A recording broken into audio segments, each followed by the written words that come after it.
For more than 800 years, one of the most famous buildings on Earth has been quietly defying the most powerful force in the universe, gravity. The Leaning Tower of Pisa was never supposed to exist in the form we see today. In fact, by every logical rule of engineering, it should have collapsed centuries ago. Imagine a 14,500-ton marble structure rising nearly 185 feet into the air, resting on a foundation barely 10 feet deep, planted in soil so soft that geologists compare it to a wet sponge. By all calculations, the tower should have fallen long ago, and yet it didn't.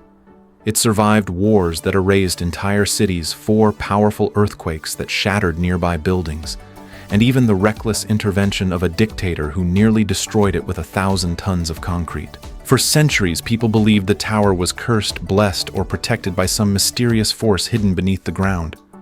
Others claimed its builders possessed lost architectural knowledge far beyond their time. But the real story is far more unsettling and far more fascinating, because the secret behind the Leaning Tower of Pisa reveals something profound about how our world actually works. A simple mistake made in 1173 by ambitious builders who wanted to impress the world triggered an engineering paradox that would puzzle scientists for generations. And the same invisible forces that nearly destroyed this medieval monument are now slowly pulling modern cities around the world downward, inch by inch, beneath our feet. Today we are going to uncover how a catastrophic design flaw turned into one of history's greatest structural mysteries, why the tower refused to collapse when physics said it should, and what this 800-year battle between gravity and human ingenuity can teach us about the fragile foundations of the modern world. In 1173, the independent city of Pisa stood at the peak of its power, wealth, and ambition. Its fleets dominated Mediterranean trade routes, and merchants returning from distant ports filled the city with gold, spices, and stories from across the known world. Pisa was no longer just a port. It was a rising power competing with rival city-states like Florence and Genoa for influence and prestige. And like every civilization that has ever reached the height of its confidence, Pisa wanted something more than prosperity. It wanted a symbol that would outlive generations. In the heart of the cathedral complex, what we now call the Piazza dei Miracoli, the leaders of the city approved an extraordinary project, a monumental bell tower built entirely from radiant white marble. The structure was intended to rise nearly 185 feet into the Tuscan sky, a flawless cylinder of stone that would announce Pisa's greatness to travelers approaching the city from miles away. Thousands of laborers flooded the construction site. Marble blocks were hauled into the square, their surfaces glowing under the bright Italian sun. Sculptors carved elegant columns and arches, while master builders directed the growing tower level by level. For the people of Pisa, this project represented more than architecture. It was a declaration to the world that their city had reached the pinnacle of power and sophistication. No one standing in that bustling construction site could have imagined that the very monument meant to immortalize Pisa's triumph would soon become one of the most famous engineering mistakes in human history. Because hidden just beneath the surface of the ground, a quiet geological weakness was already waiting patiently, preparing to challenge the pride of an entire city. 5 years after construction began, the magnificent tower rising above Pisa had already reached its 3rd level, and to the workers below it seemed that the city's dream was steadily becoming reality. The marble walls climbed higher with every passing season, and the structure began to dominate the skyline of the cathedral square.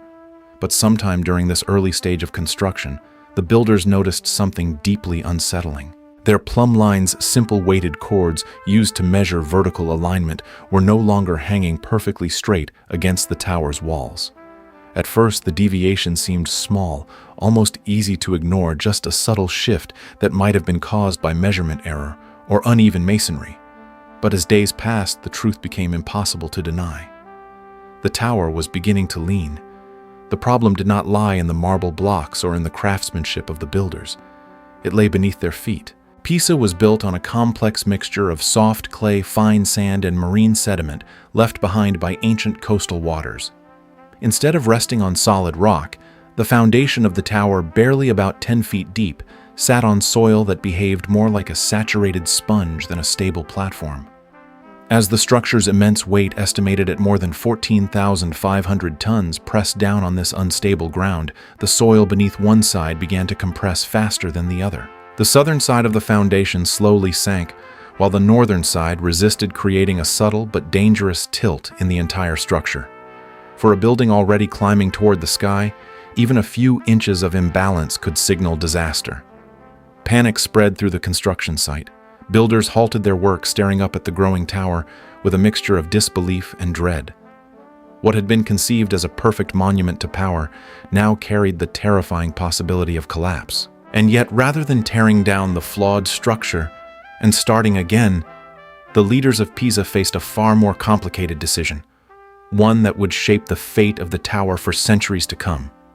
For nearly a century after construction abruptly stopped, the unfinished tower remained frozen in time, standing awkwardly in the middle of Pisa's cathedral square like a monument to uncertainty. Its marble arches were beautiful, its structure impressive, yet the visible tilt cast a long shadow over what had once been the city's proudest project.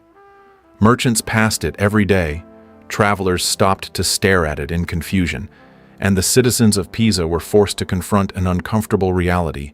The grand symbol meant to celebrate their greatness now looked dangerously flawed.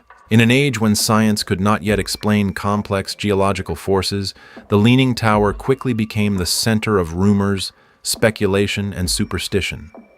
Some people insisted the architect had intentionally designed the tower to lean, claiming it was a brilliant artistic statement meant to demonstrate unmatched mastery over stone and balance. Others whispered darker explanations, suggesting that rivals from Florence had cursed the site to shame Pisa before the entire region. Among the more superstitious residents, a chilling belief began to spread that the ground beneath the tower was disturbed land, possibly an ancient burial site, whose restless spirits were now dragging the monument slowly toward the earth. These stories traveled quickly across medieval Italy, growing more dramatic with each retelling. But beneath the myths and fearful imagination, the real explanation was far simpler and far more unsettling. The tower was leaning because the ground beneath it was unstable, uneven, and slowly compressing under the enormous weight above it. What the people of Pisa did not yet understand was that this silent geological process had already begun, shaping the destiny of their monument, turning it from a symbol of triumph into one of history's most enduring architectural mysteries. Nearly a century after construction had been halted, a new generation of architects and builders stood before the unfinished tower with a difficult decision. The structure was already leaning, its imbalance clearly visible, and the safest option would have been to dismantle the flawed monument and begin again on stronger ground. But pride is a powerful force, especially for a city determined to defend its reputation. Pisa had already invested enormous wealth and effort into the tower, and abandoning it would mean admitting failure before rival cities that were watching closely. Instead of tearing it down, the engineers of the time chose a daring and unconventional solution. They would continue building the tower while subtly correcting the tilt above ground. As construction resumed, the workers began shaping each new level slightly differently from the ones below it. On the side that had sunk lower into the soft earth, the walls were built a little taller, while the opposite side was kept slightly shorter. The intention was simple: shift the tower's center of gravity back toward a safer balance as the structure rose higher. From a distance, the adjustment almost worked. The tower appeared less dramatically tilted, and for a moment it seemed as though human ingenuity might overcome the original mistake. Yet beneath the elegant arches and marble columns, a hidden curve was forming within the structure itself. Instead of rising as a perfect cylinder, the tower slowly developed a subtle arc, bending gently like a massive stone spine struggling against gravity.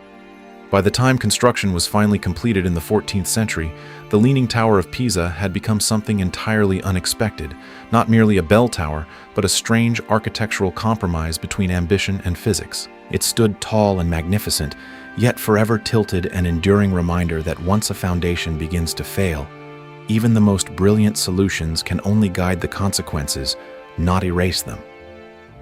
By the early 20th century, the Leaning Tower of Pisa had already become one of the most recognizable landmarks in Europe, its unusual tilt transforming what was once considered an architectural failure into a global curiosity. Tourists arrived to witness the strange marble structure that seemed to challenge gravity itself. But to one powerful man, the tower's famous lean was not charming at all, it was an embarrassment. When Benito Mussolini rose to power in Italy, he envisioned a nation defined by strength, discipline, and perfection. To him, a crooked monument standing in the heart of Italy symbolized weakness, a visible flaw in the image of a proud empire he was determined to rebuild. Mussolini demanded that engineers correct the problem once and for all. The plan they developed appeared straightforward, even logical.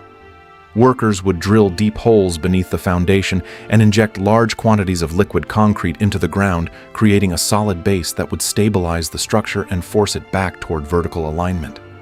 In theory, the hardened concrete would act like a firm platform beneath the tower's weight. In reality, the experiment triggered the opposite effect. Concrete is an extremely dense material, and the massive amount pumped beneath the structure, nearly 1,000 tons, added enormous pressure to soil that was already struggling to support the tower's weight. The soft clay beneath the foundation compressed even more rapidly. Instead of correcting the tilt, the intervention made the imbalance worse. The tower shifted further, its lean becoming even more pronounced than before the project began.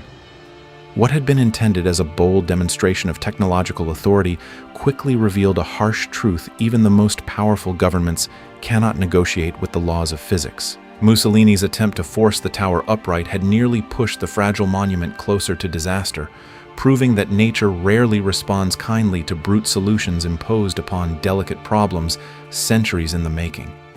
By the late 20th century, the Leaning Tower of Pisa had reached a point where fascination began to give way to fear. For generations, the tower had continued its slow, almost imperceptible movement toward the earth, but by 1990 the situation had become alarmingly serious.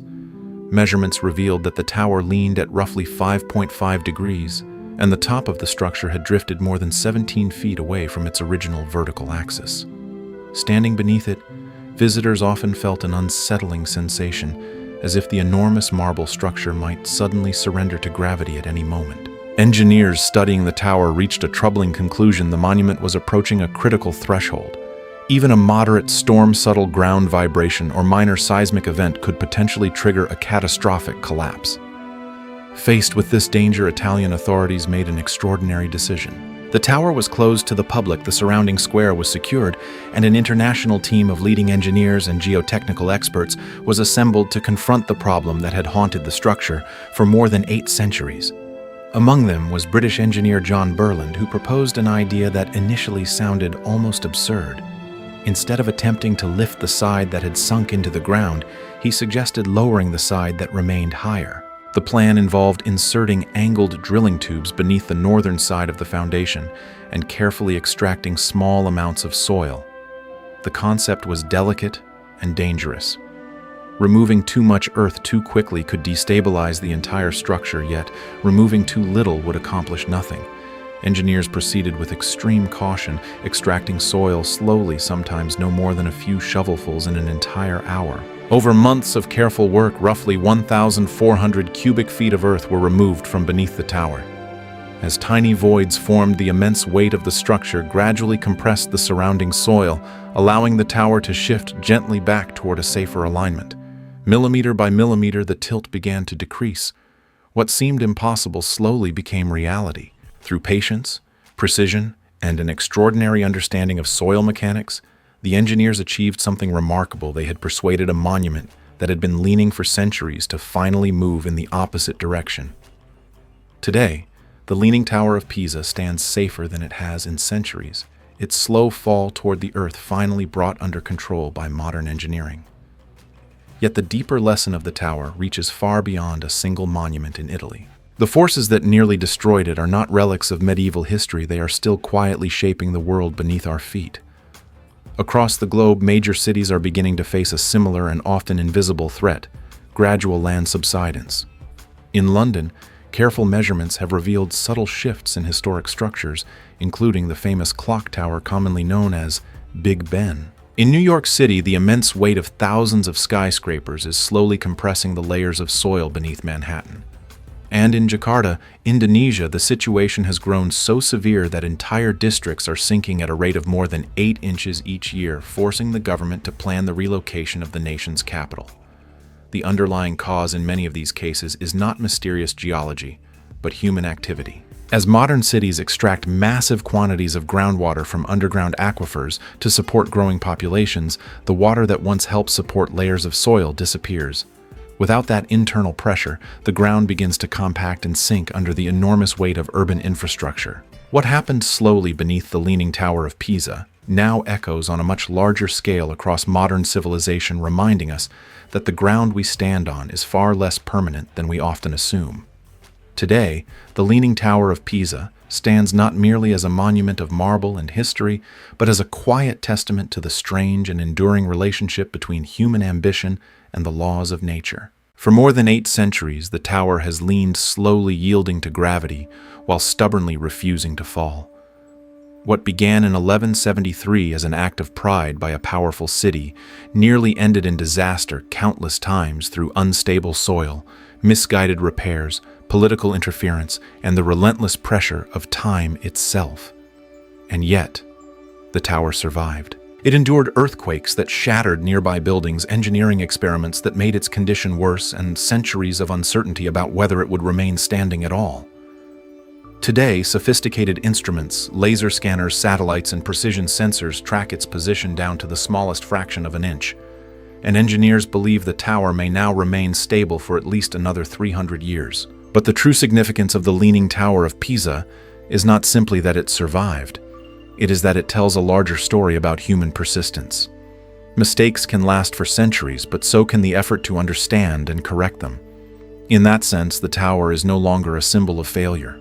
It has become something far more powerful, a reminder that even when the foundations of our world begin to shift, curiosity, patience, and knowledge can slowly bring balance back again. The story of the Leaning Tower of Pisa is more than a tale about a crooked building. It is a reminder of how small mistakes, if ignored, can echo across centuries. A foundation laid only a few feet too shallow created a problem that generations of engineers had to struggle to understand and correct. Yet this story also reveals something deeply encouraging: human curiosity and persistence can eventually overcome even the most stubborn challenges. The tower stands today not because it was perfect, but because people refused to stop learning from its flaws. And in a world where modern cities are slowly sinking and our infrastructure faces new pressures every year, that lesson has never been more important. Progress depends not on pretending problems don't exist, but on confronting them with knowledge, patience, and responsibility. If you found this story fascinating, make sure to like the video, share it with someone who loves history, and subscribe to the channel for more deep investigations into the hidden forces shaping our world.